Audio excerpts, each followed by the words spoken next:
I stood in silence, watching my husband of 8 years pack his expensive shirts into the fancy leather suitcase I had given him for our 5th anniversary. He moved quickly, like he couldn't wait to leave me behind. His confidence made my stomach turn. "You'll never prove we shared anything," Marcus said with a smirk, barely looking at me as he packed. "Victoria and I planned this perfectly. No marriage papers, everything in my name, you get nothing." I leaned against the doorframe, keeping my face calm even though I was boiling inside. Marcus, now 35, thought he was too good for me. He believed he deserved someone younger. Victoria, his 23-year-old personal trainer, had convinced him he was missing out. "Nothing to say," he taunted, folding another shirt. "That's new. Usually, you never stop talking about our life together and all that nonsense." I watched him pack the cufflinks I had saved for months to buy. "I was just wondering if Victoria knows about the money you borrowed from my savings last year." His hands hesitated for a second. "That was a gift. You can't prove otherwise." "Interesting," I said quietly, thinking about the hidden camera I had installed in our home office months ago after finding suspicious messages on his phone. The signs were there: late nights at the gym, new clothes, changed passwords. But I wasn't the clueless wife he thought I was. My job in digital security taught me to always be prepared. "You know your problem, Anna," Marcus said, zipping up his suitcase. "You never take risks. Victoria understands passion adventure." I almost laughed. If only he knew about the cameras, the recordings, and the proof I had gathered about our shared assets. "You're right, Marcus. I do like to plan things carefully." He grabbed his suitcase and headed for the stairs. "I've already moved all the money. Good luck proving anything was ever yours. My lawyer handled everything."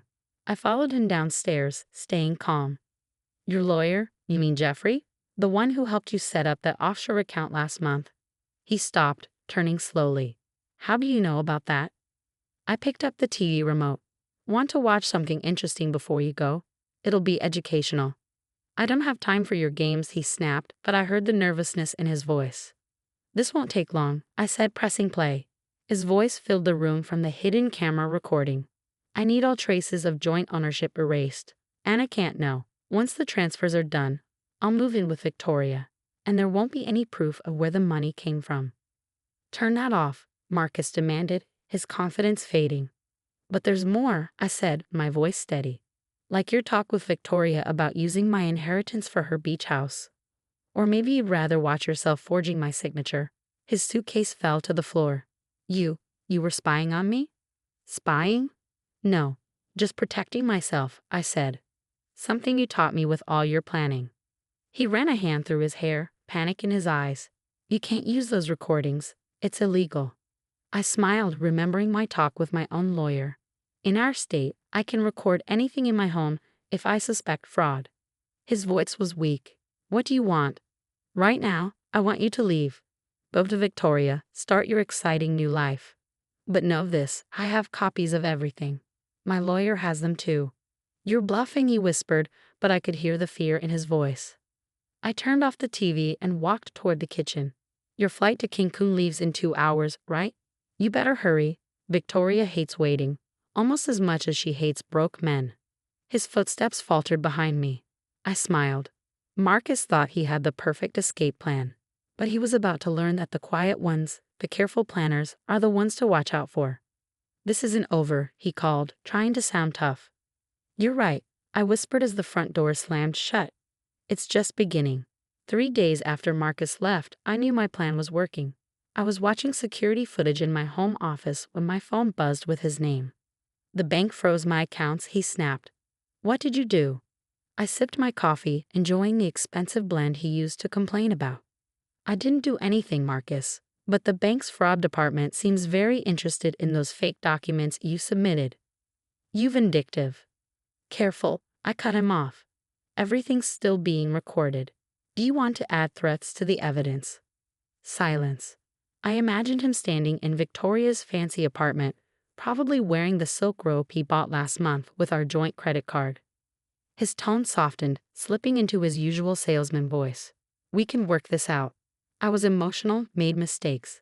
Let's talk." "Oh, like when you forgot to mention transferring my inheritance? Or when you emptied our retirement savings?" A woman's voice interrupted in the background. Victoria, demanding to know what was happening. Perfect. Time to play my next move. By the way, did you tell Victoria about the second mortgage on her condo? The one you took out to pay your gambling debts? Silence, then muffled arguing. I ended the call and turned back to my laptop. My lawyer's email waited for my response. The evidence was overwhelming. Fake signatures, stolen money, secret accounts. Marcus had been so focused on hiding our marriage that he left behind proof of his crimes. That evening, my doorbell rang. Victoria stood there, mascara smudged, clutching her designer handbag like a lifeline. "Is it true?" she asked. "About the mortgage." I stepped aside. "Want to see the paperwork?"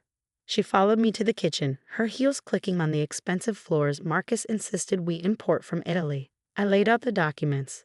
"He told me you were just his roommate," she whispered, staring at our marriage certificate, "that this house was his investment property." "He told me he was working late at the gym," I replied, watching her face crumble as she read through the mortgage papers. "He said the condo was a gift," she mumbled. "That he was rich from investments." Her eyes widened. "But this says he borrowed against it before even giving me the deed." I nodded and slid another document toward her. "He bought it with money from my inheritance. Here's the proof." He forged my signature to access it. Victoria sank into a chair, looking lost. "I'm going to lose everything, aren't I?" "Not necessarily," I said, pulling out another folder. "I have a proposition for you." Her eyes narrowed. "Why would you help me?" "Because Marcus needs to learn he can't treat people like this," I said. "And you're in a unique position to help me make that happen." 20 minutes later, Victoria left with copies of the documents and a new understanding. She had been played, just like me. But together, we could make sure Marcus faced the consequences. The next morning, my phone exploded with messages. Marcus was panicking. Victoria had moved out and taken evidence of his fraud with her. His perfect plan was falling apart. "You turned her against me," he yelled when I finally answered. "No, Marcus, your lies did that." I paused, then added, "By the way, the police have questions about those fake documents. Detective Rivera will be calling you soon." "You can't prove anything." But his voice shook. "Really?" The hidden cameras caught everything. "You practicing my signature, talking to your broker about hiding transfers. The bank's fraud team is very interested in those offshore accounts." A long silence. Then, in a whisper, "I'll lose my license." As a financial advisor, his career depended on his reputation. "You should have thought of that before stealing my money."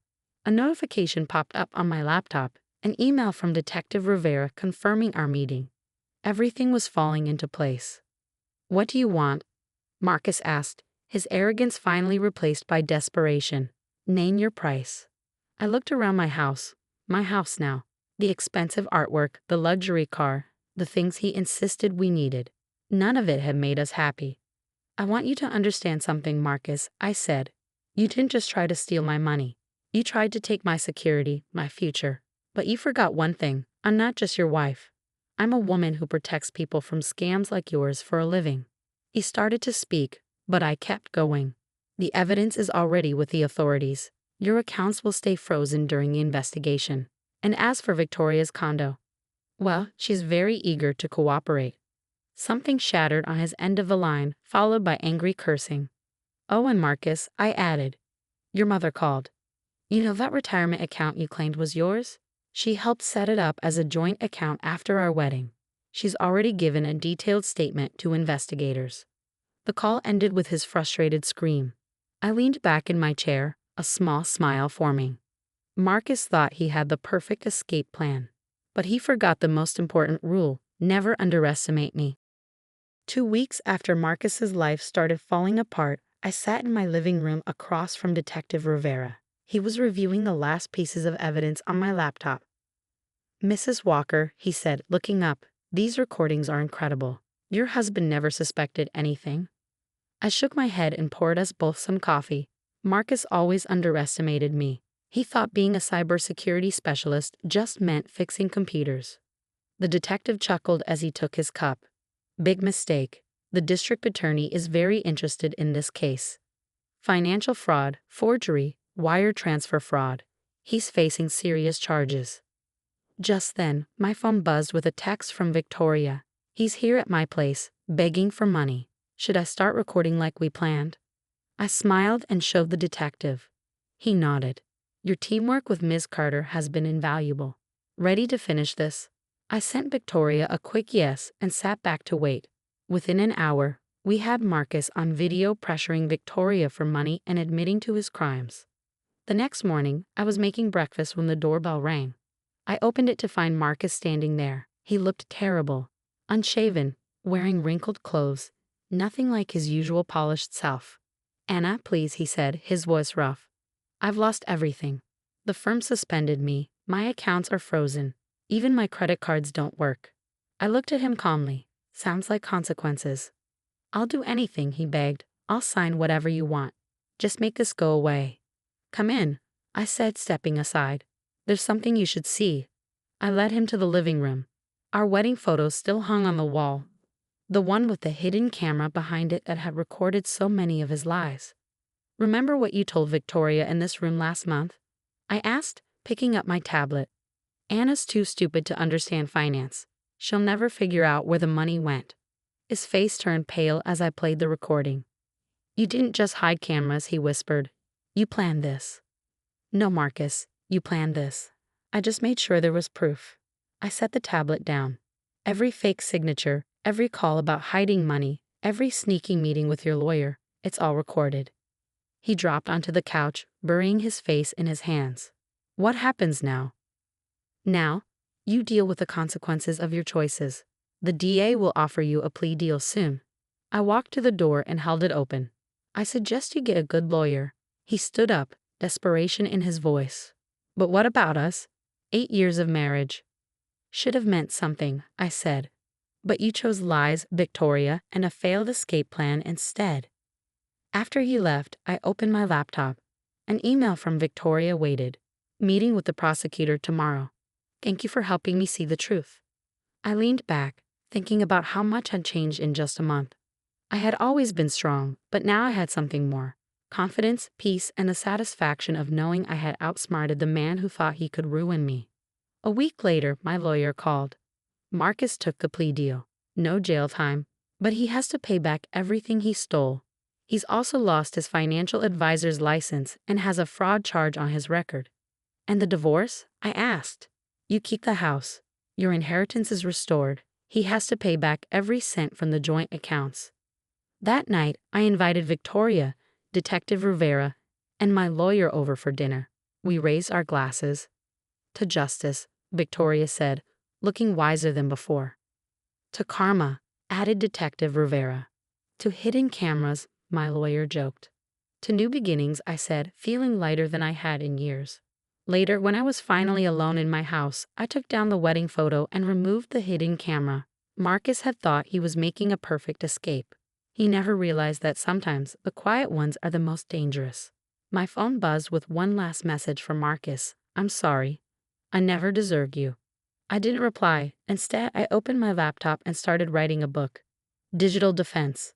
A Woman's Guide to Protecting Herself in the Modern Age.